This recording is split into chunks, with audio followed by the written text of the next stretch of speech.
Hey, hey, hey, everyone. Welcome back to Strange Minds 6. I'm your host, Ruby, and today we're going to be getting back into the book So Much for Love How I Survived a Toxic Relationship by Sophie Lambda. But before we begin, please hit that like button. And if you haven't subscribed already, please hit that subscribe button. It means a lot to me. And without further ado, my dear friends, grab a snack, grab a drink, or sit back and relax. And let's get to it, shall we? Top 3 Nasty Surprises Post Breakup with a Manipulator. Surprise number 1 Hoovering. Hoovering is a really neat trick manipulators use to regain control of the victim slipping away from them. It's a recovery attempt that will enable the manipulator to get you back.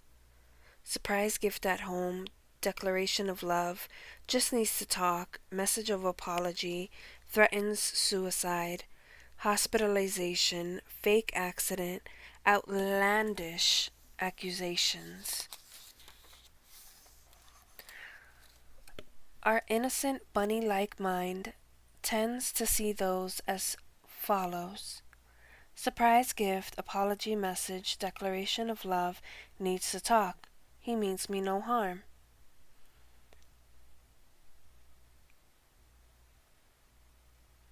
But in reality, it's fake accident, outlandish accusations, threatens suicide, hospitalization.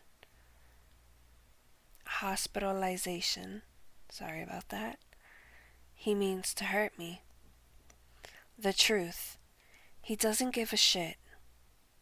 Go ahead and rip up your little pieces of paper for the manipulator, as a good narcissist only wants to flatter his ego.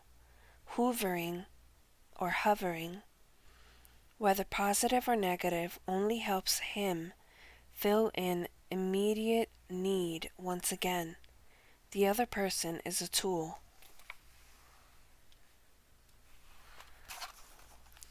If there were one part of this graphic novel that could sum up the whole thing, it would be this one. But I'll keep going, seeing as the publisher paid me to do 300 pages. The need for emotional nourishment is filled with both positive and negative things, as long as the intensity is there. Sort of like when you're ravenous and could eat anything. Here are a few examples of hovering I've received. I'm bringing a girl home tonight. I'd rather just tell you since you know everything, so much so that I'm thinking you might have installed cameras in my place. I know you've been trying to hack into my passwords and my voicemail. Stop it, you nut job. I know you tried calling my mom. Quit harassing my family. I know you screwed a guy from my film shoot. Everybody here's talking about it. I still love you. There's no one else in my life. When you're gone, my world doesn't exist anymore. So please, let me talk to you. I just want to apologize. Made up accusations of all sorts, with only one goal in mind, to provoke an emotion. That insatiable ogre's favorite dish. Hovering attempts will always seek to wreak havoc on your day by pushing the buttons that will get you to react immediately. We interrupt our regular programming as the Earth's rotation on its axis, to bring you the breaking news. Marcus is depressed. Oddly enough, it always happened just when I was feeling better and learning to live without him. And whenever his recovery attempts didn't work on me, he would pester my friends on social media.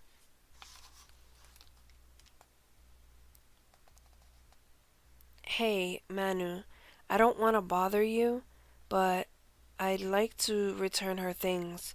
She left a gold bracelet at my place, which used to belong to her grandma. I can't just throw it out. My friends told me to just toss everything, but I can't do that. Wrong. He refused to return my things for months. Wrong. Totally made up.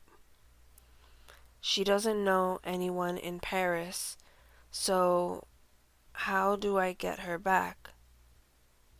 So how do I get it back to her? Wrong. We have mutual friends. Also, she called my mom. She needs to stop harassing my family.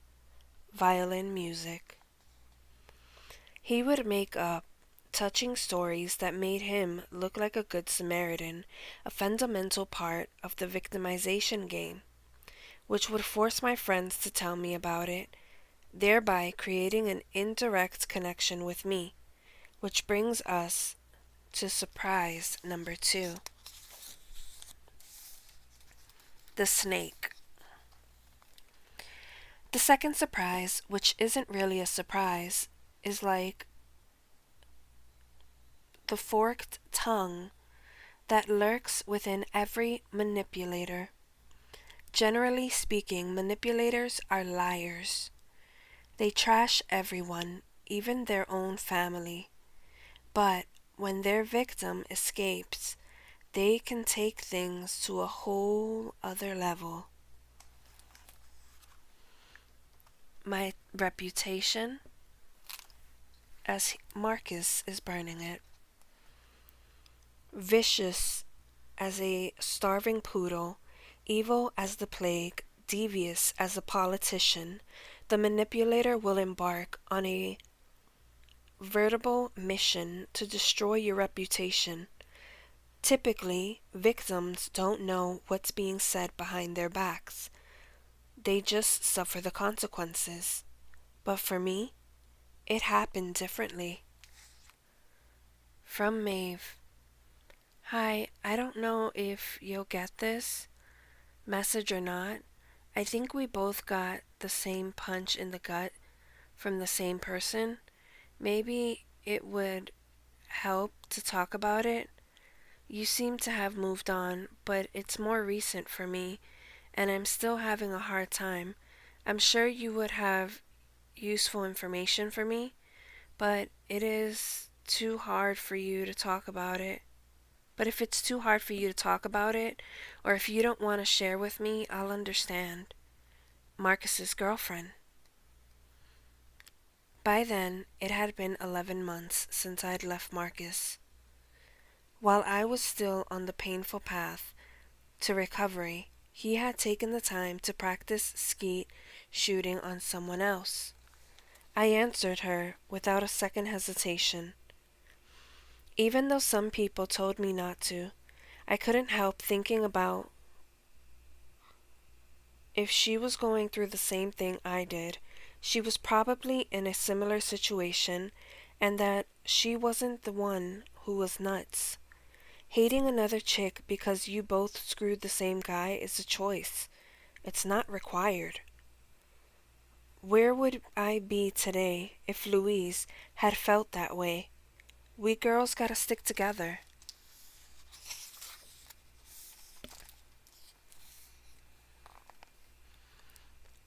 She was in a really bad place.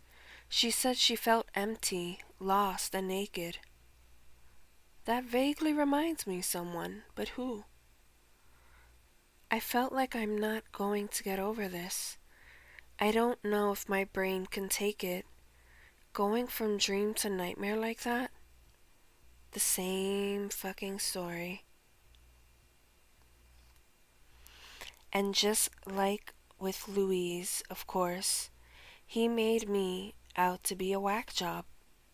That's when I realized the extent of Marcus's lies. In hindsight, after 11 months, Marcus's lies struck me as ridiculous. It was so surreal, it was almost like a burlesque show. He told me you were crazy, violent, jealous, that you were ballistic over nothing. No biggie, I was expecting worse. Come on, Marcus, you can do better than that. That you couldn't do anything on your own, that he found you your apartment in Paris. Now that's hilarious. He told me you harassed him day and night, that you would show up in front of his building. Ha! Good one. He said his mom called you to ask you to stop harassing him. He told me your family was dangerous, that you guys are white trash and your dad is in a cult. That the thing with your arm was fake. That you fake it so people will feel sorry for you, and he had to deal with your panic attacks every night. Oh, okay, wow.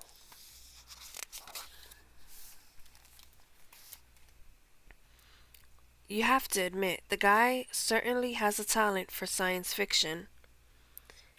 He was violent with me one night in the streets. He grabbed me by the hair and he slapped me once, too, at his place. What? One day, he just really pushed me too far. I got desperate and I took a knife and stabbed myself in the arm. I'm so ashamed. That's not like me at all. I was shocked, but not surprised. I responded as the best I could. Don't be ashamed. You know, I used to stare out the window and think that if I jumped, it would be all over. He pushes you to your limit and you don't know who you are anymore. So I thought about it too, and I'm not at all suicidal. I've never thought about death as much as when I was with Marcus. Don't blame yourself. Soon you'll understand. You'll have an aha moment. You'll see. Your scar is your battle wound. The Vietnam War of your little heart. How is it even possible to be that toxic? Despite all my research, I'll never understand it. Manipulators could put the devil himself to shame. Psychiatrists specializing in manipulation and narcissistic perversion say that these people develop this personality as a defense against a psychic meltdown. They're empty inside, so empty that it's impossible for them to look at that void straight on. It's a survival instinct that keeps them from seeing themselves as they really are. Like vampires, they can't see their reflection in the mirror.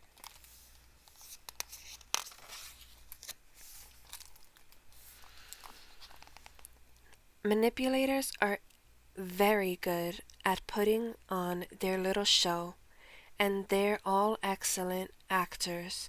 They're playing the role of their lives. He was always performing with a different role each time.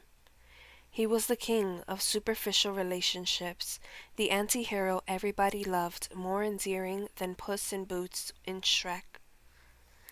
The admiration of others is dangerous because it only accentuates the victim's loneliness and isolation. To know the truth and not be able to let it out is unbearable. I was freediving in reality. Surprise number 3. Flying monkeys. Flying monkeys are third parties that try to control the victim and manipulate her instead of the manipulator doing it. These are people who are loyal to Marcus and stay at his side until death parts them.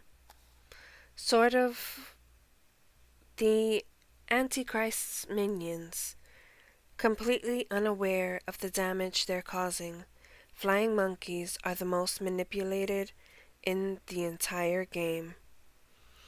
They are regular people who have just been persuaded to protect a victim.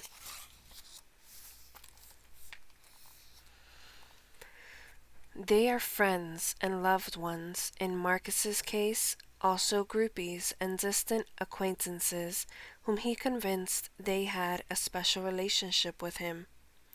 Their job often consists of spreading rumors and destroying your reputation, monitoring every move mainly on social media, intervening to get you to change your attitude.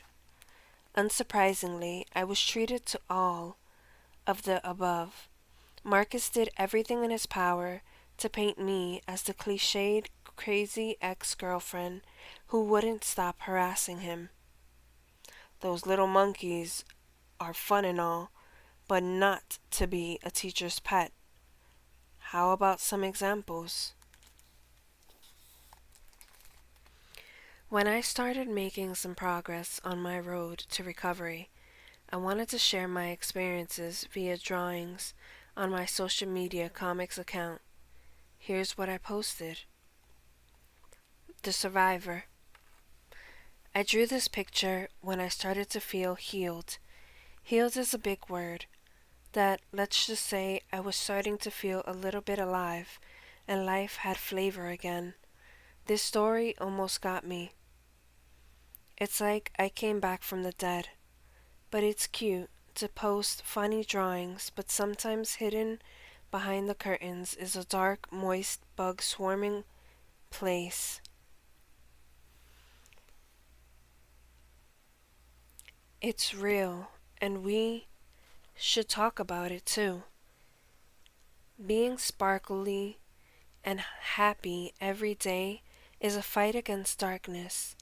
It's a fucking struggle. But back then, for months, on the ground, destroyed and ashamed, I couldn't fight anymore. I got help after it, yes, that means a shrink. But I also got help in other, less obvious ways. One thought stood out more than the others in my head.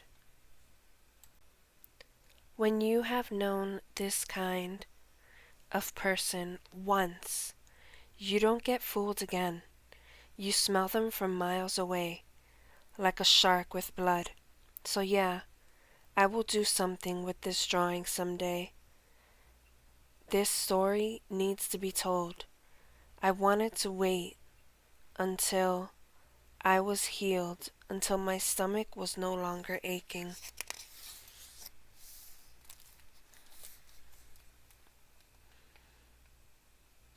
After posting that, I received 2 messages. Here they are. Come on, let's annotate it, just like in high schools. Go for it, I sucked at it. From Constant, total stranger. Hi Sophie, I just wanted to tell you that I love what you do. Your drawings are so on point, so gorgeous. I loved your appearances on TV, and I think it's really brave of you to talk about what you've been through.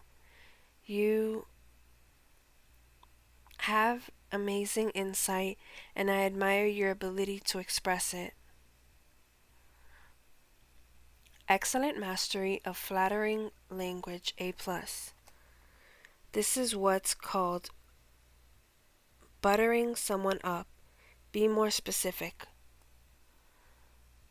I'm a close friend of Marcus. We've known each other for 6 years. Never met her, never heard of her. And I support you in your journey, but I think you're mistaken. Marcus is a very sensitive person who does have some issues, granted. Nice use of euphemism. But he's not the person you described. Maeve made him go nuts, And actually, you should watch out for her. That's all I'm going to say. But she's not trustworthy. You really need to be careful. And here comes the 20-inch bleep up the butt. That's all I'm going to say. Acting mysterious is good on Tinder. All this anonymous, not a single picture of us online. I think it's great that you're expressing yourself, but he doesn't deserve this badgering. Maybe you could ease up a little and go back to what you were doing before. That strikes me a little more reasonable.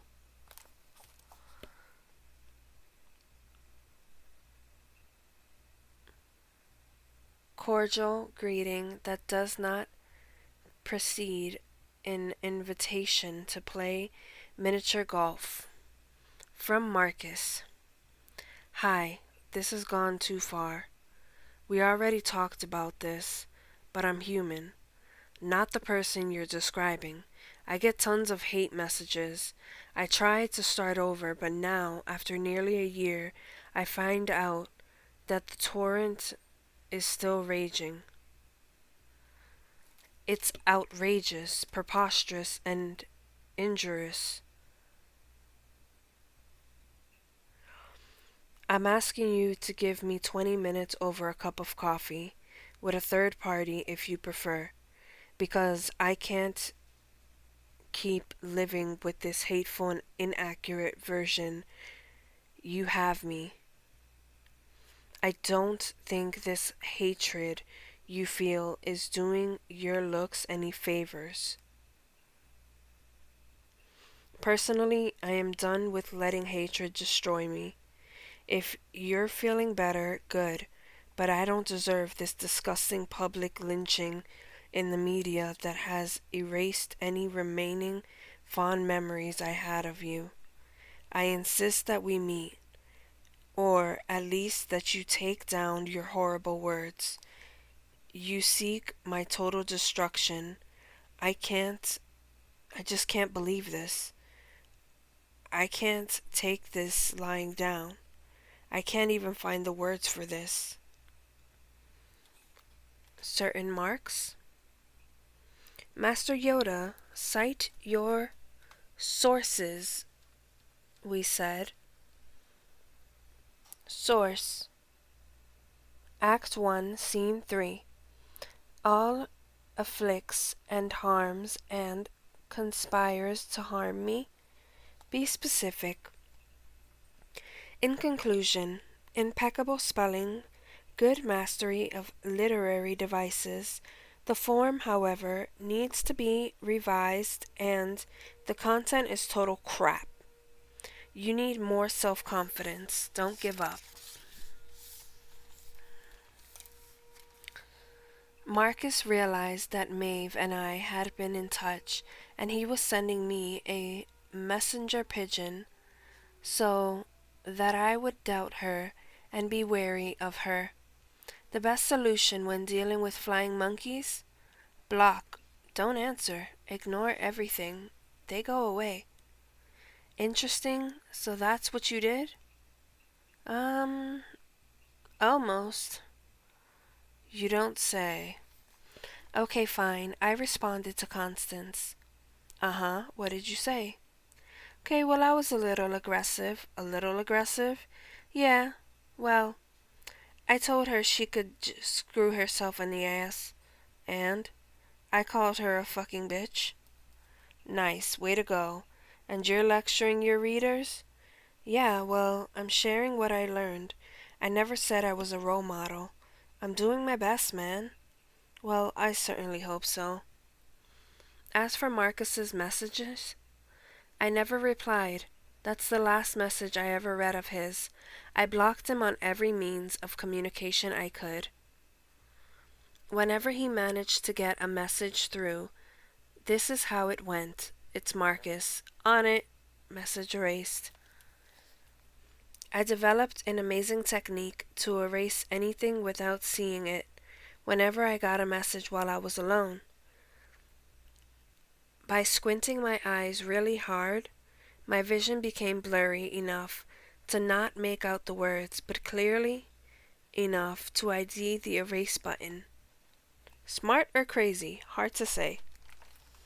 What Marcus couldn't understand, given that he could see the world through the prism of his ego, is that I wasn't doing this to him, but for me. What he thinks I'm doing is hurting him. What I'm actually doing is healing myself. One thing to remember, anything you do for your own well-being will automatically be interpreted by a manipulator as a personal attack.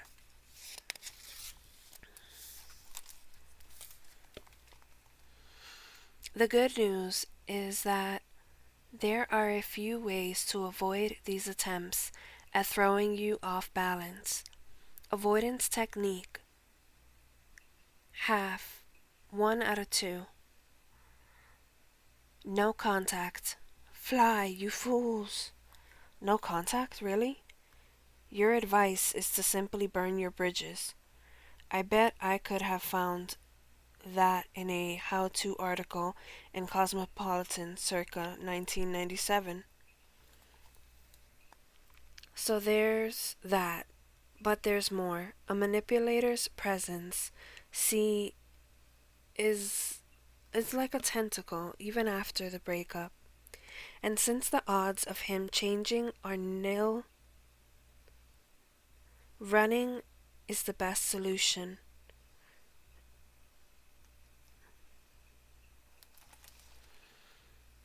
But to get rid of his presence 100%, there are other things to organize.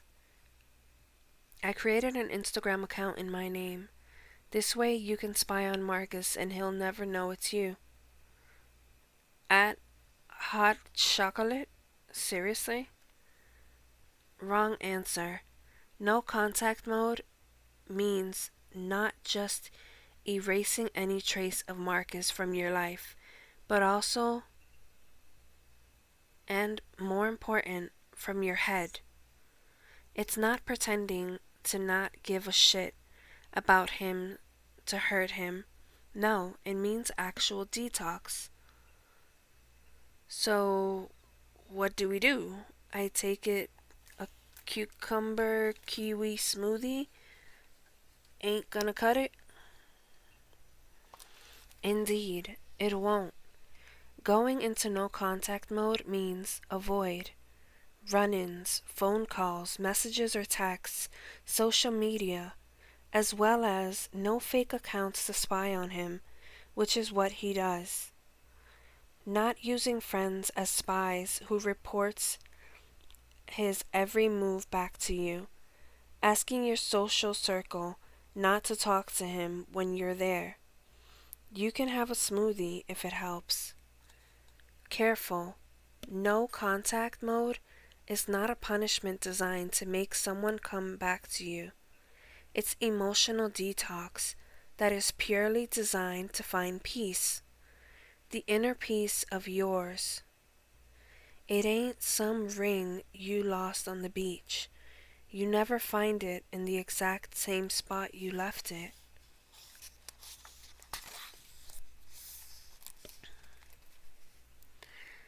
Isn't it a little cowardly to just vanish like that? Some people call that ghosting. On the contrary, running away is not always a sign of cowardice. Cowardly is vanishing without telling someone who never hurt you. Ditching an executioner is saving your own butt. Cowardly is a brutal lack of respect performed very quietly. Besides, you have to be realistic. Leaving a manipulator means going uphill. Living with a manipulator means going downhill and having these spikes go up and down constantly. Okay, now a pop quiz to make sure you follow, an easy one. There's just one question. Is it better to go through sheer hell in one go and then be free? Or is it better to slowly but surely sink into the darkness that will end up being the foundation of your grave? Learning how manipulators are wired turned out to be my lifesaver. It helped me understand, in a no going back kind of way, that my only solution was to run, and that all my love, as deep as it was, wouldn't change a thing. Oh, hence the title, So Much for Love. Is that it? Did I get it? You're a tool. The pain was still there, but I was dissecting it and putting it away into little boxes with labels to help me. For me, understanding brought true relief. It was the only thing that soothed me and gave me focus for months. Manipulators turn everything upside down. You have to rebuild everything in their wake.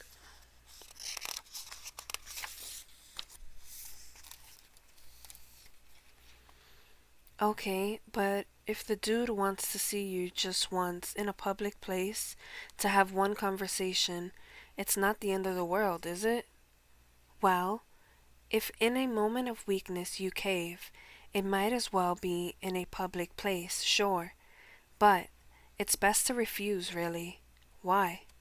Because words are important. We can't live as if they mean nothing. First, because in my case, the violence was purely psychological and left no bruises, and there's no MRI or X ray that can detect and identify pain. The blows are invisible, but they leave marks that are just as painful and often indelible.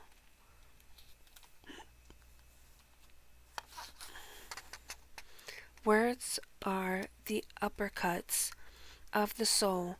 The baseball bat hits on the piñata of our emotional self. A simple sentence can scar us for life and change everything. And so, agreeing to just one conversation, just once, is exposing yourself to new blows and uppercuts, and therefore another round of trauma.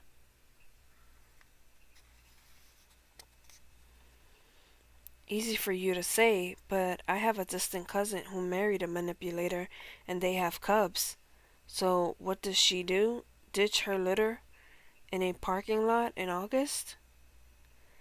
Actually, the last technique is for people who have an unbreakable bond with a manipulator.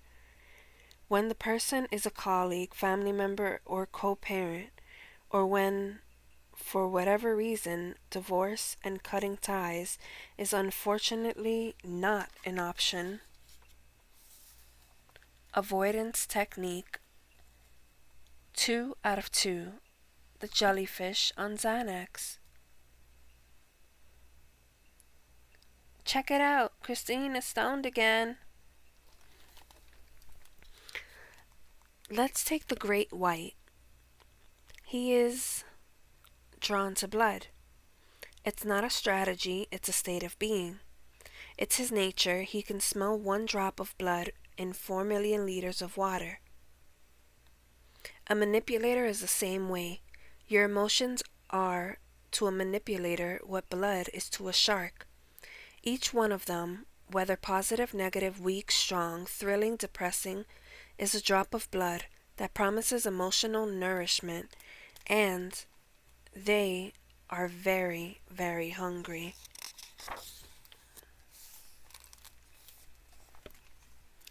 So how can you quit them when you have to be around them? What's with the jellyfish? Are you just messing with us? How does a manipulator make us bleed? Easy.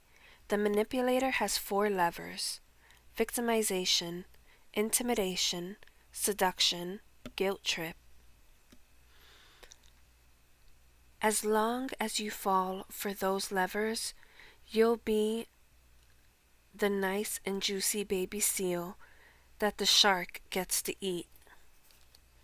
But the day you learn not to be affected by those things, you're free.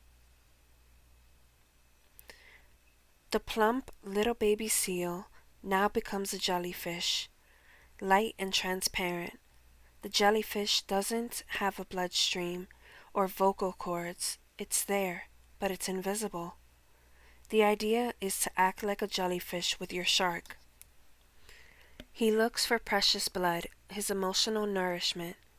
The idea then is to make yourself as monotonous and neutral as possible to him, so as to become transparent.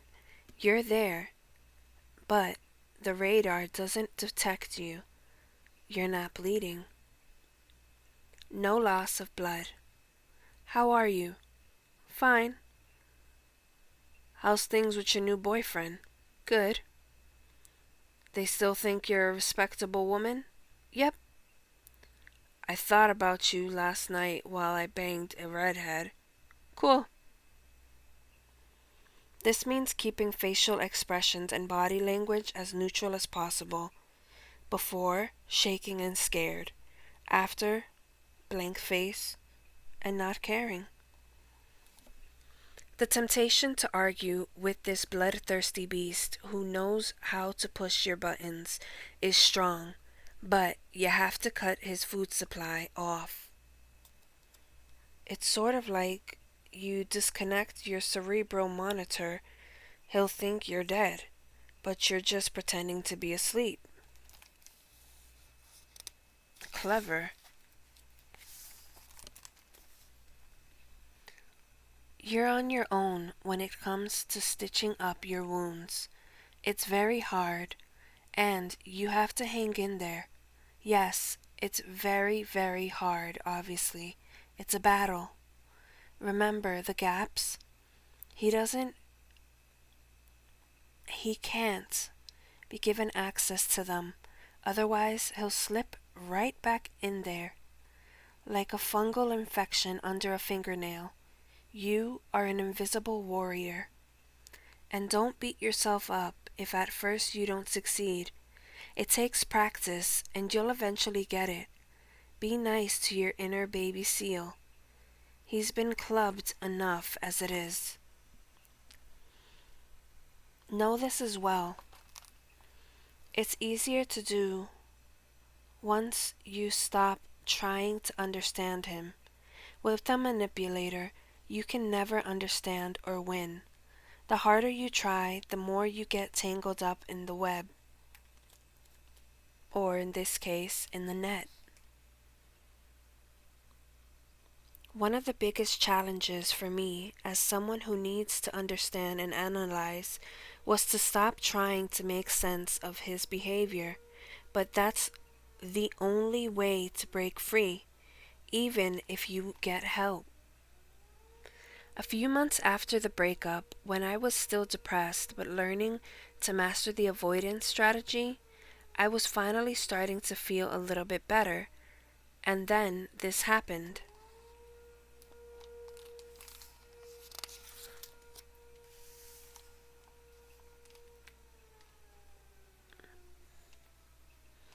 I saw him on the big screen in Bruges with a gun. Looks like the universe is against you. Did you commit a genocide in the past life? No? Mass murder maybe? Okay, pack your bags. We're out of here. A few days later, and a few clicks later,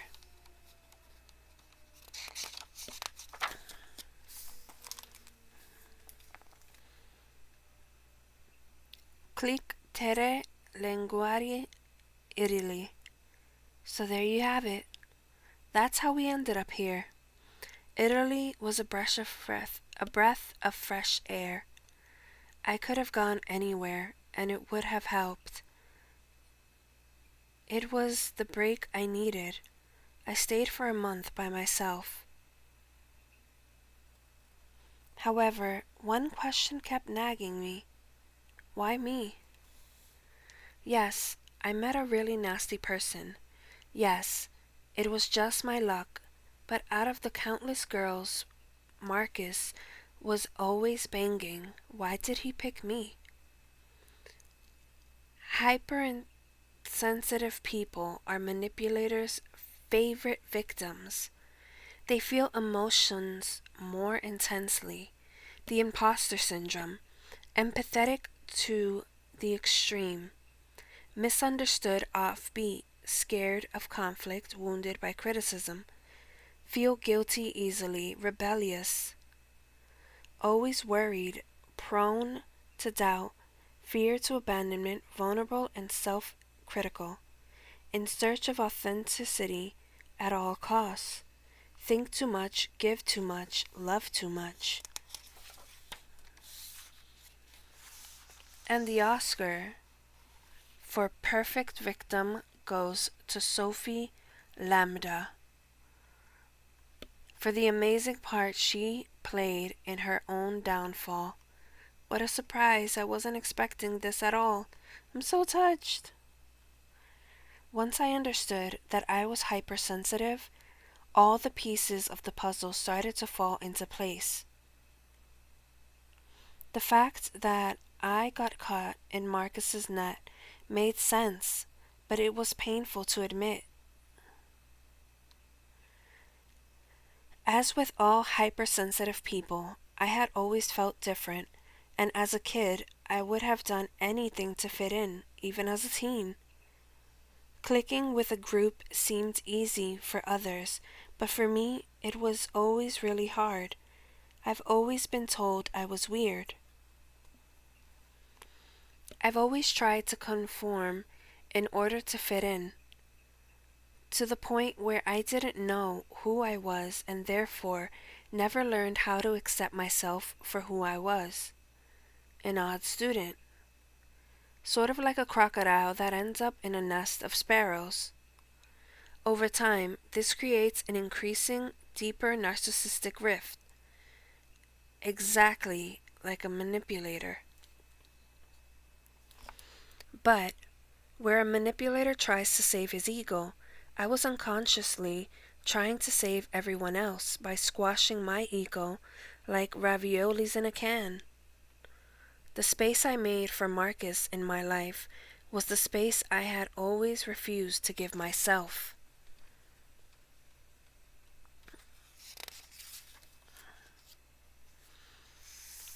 Who did I think I was? I mean, seriously, trying to save the downtrodden like that, accepting everybody's flaws without ever thinking what effects that would have on me. That was just another way to flatter my ego and my narcissism. Deep down, I took pride in being this unconditional savior of the wounded bird on the side of the road. Putting away this experience without ever understanding it would have been the surest way to end up with another manipulator and thereby fall into another pattern myself. In essence, it would be like chocolate getting cirrhosis and calling it bad luck. They say that once you've been had by a manipulator, you never do it again. I don't really agree with that. If you don't do the work and take a good look at yourself, you can keep meeting them and possibly suffer from making the same mistakes over and over. Yes, humans have a knack for tricking their own brains. If self-analysis is too hard, then you need to get help. If it's too hard to accept the fact that you need a shrink, do it on the sly. Personally, I didn't tell anyone when I first started. It's personal, and it can stay that way.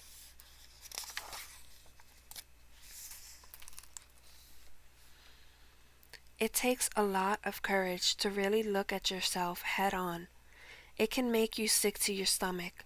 Some things about me were very hard to accept, and it would have been a lot easier never to face them. For example, it's not easy to admit that I was flattered that Marcus chose me. He certainly had plenty to choose from.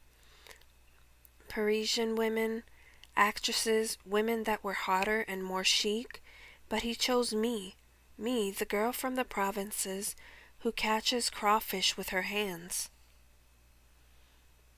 It wasn't easy to admit that with him I felt like I was making a niche for myself in Paris.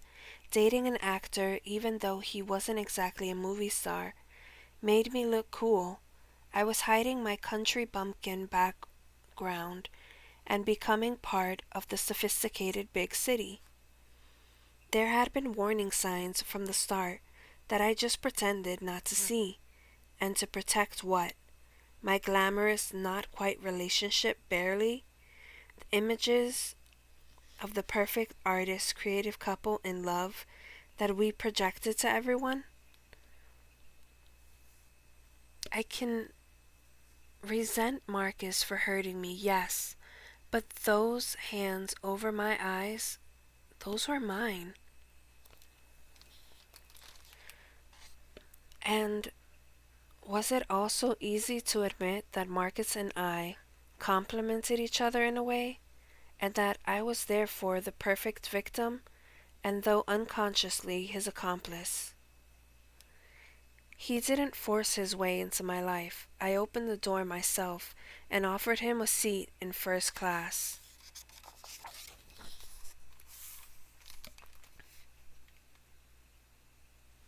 It was only when writing this comic that I realized my underlying issues.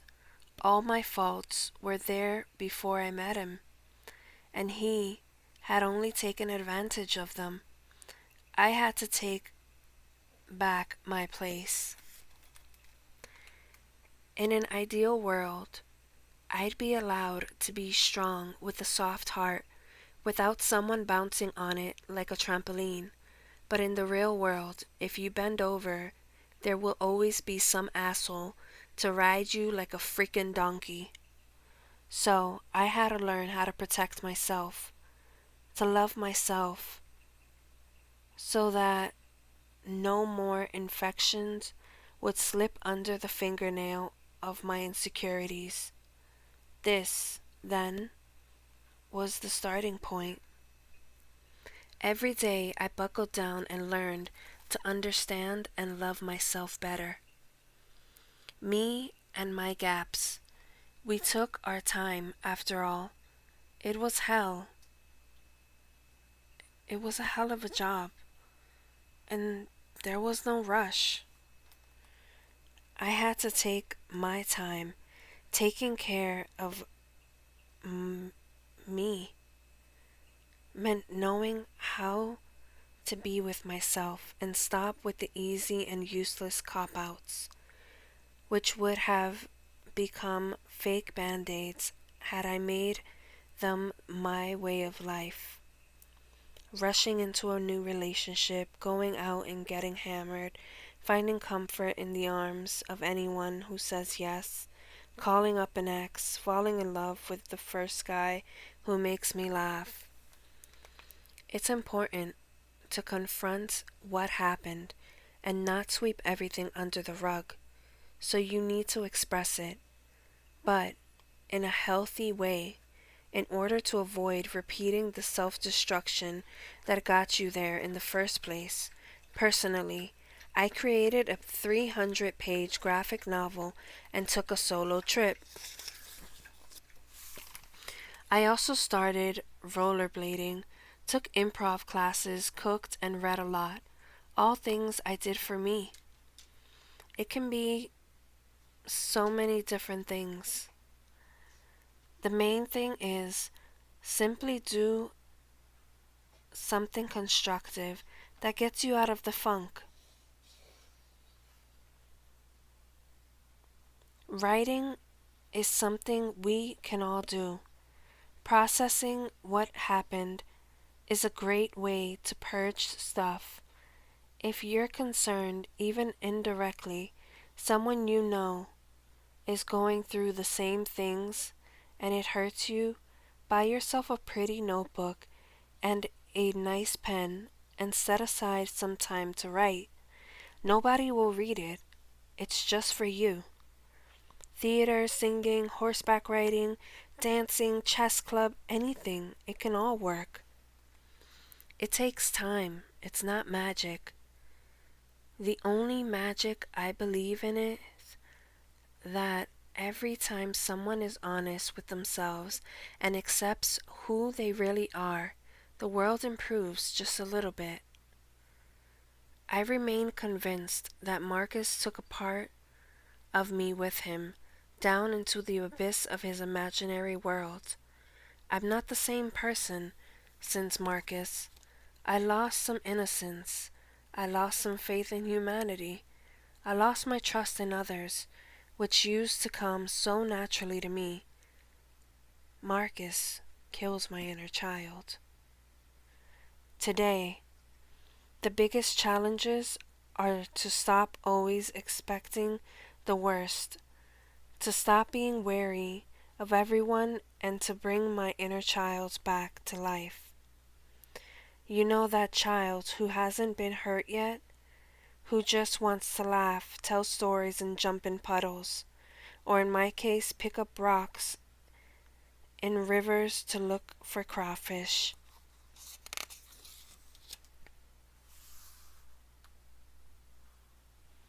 Florence, Italy. Oh, look, it's Al Capone.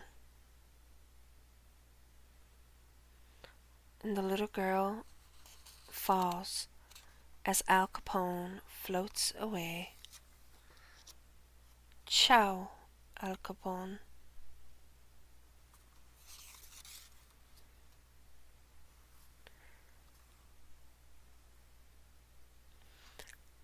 Resources.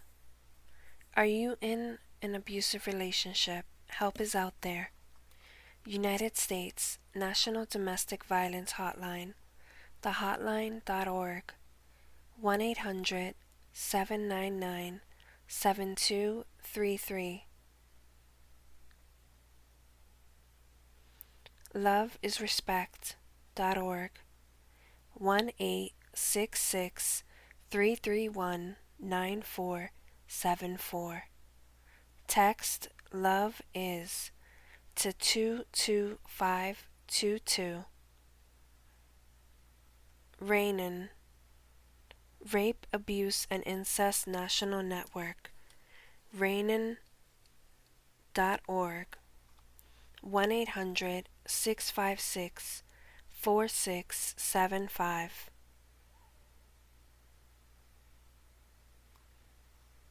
And with that, my dear, dear friends, we end this session today, and we end the book So Much for Love: How I Survived a Toxic Relationship by Sophie Lambda. I've been your host, Ruby, and tune in next time, my dear, dear friends.